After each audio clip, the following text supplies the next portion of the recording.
gudida xiriirka kubadda cagta Soomaaliland ayaa habeenkii xalay kulan ay isugu yimaadeen magaalada Burco waxay si rasmi ah ugu shaaciyeen natiijada ciyaarihii 7 gobol ee ku ciyaarayay garoonka Alamsey Stadium ee magaalada Burco kulankan ayaa waxa ugu horeynba ka hadlay gudoomiyaha xiriirka kubadda cagta Soomaaliland Cabdilaahi Khayre Cawaale waxaana uu si rasmi u shaaciyay 4 gobol ee ka soo baxay 7 kooxood ee ku dheelayay garoonka magaalada Burco waxaana uu yiri marka guud ahaan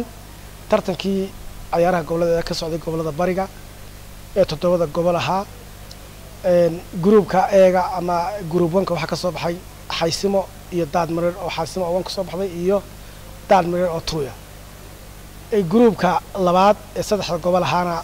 Sool ayaa wana Sanaagna waxa weeyaan waa Tuu marka guud ahaan 4 gobol baa u soo baxay wareegii labaad ee tartanka ciyaaraha gobolada ee ka bilaabmi doona Hargeysa Stadium hadii Ilaahay ka dhigo waxaan u sheegaynaa gobolada inaanay bixi karin ilaa amar la siiyo oo wasaaradda xiriirka kubadda cagta ay arinta ka wada hadlaan gobol bixi karo Hargeysa tagi kara inaan jirin natiijadii way haystaan shaxda lafteedu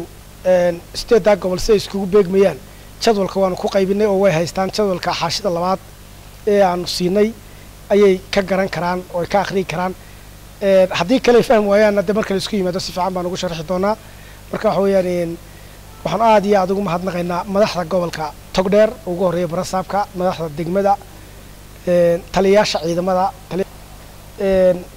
bahda saxaafadda oo iyagu hariyo habeen taagnaa waxaan kala aad ugu mahadnaqaynaa dadweynaha oo runtii dulqaad badan sameeyay si kastaba ha ahaatee waxa si rasmi ah u soo gabagaboobay wajiga koowaad ee koobka gobolada Soomaaliland ee ka socday magaalada Burco waxaana la filayaa in kooxaha u soo gudbay wareegga labaad ay si rasmi ah ugu dheeli doonaan garoonka magaalada Hargeysa Maxamed Xuseen Ismaaciil Royal TV magaalada Burco.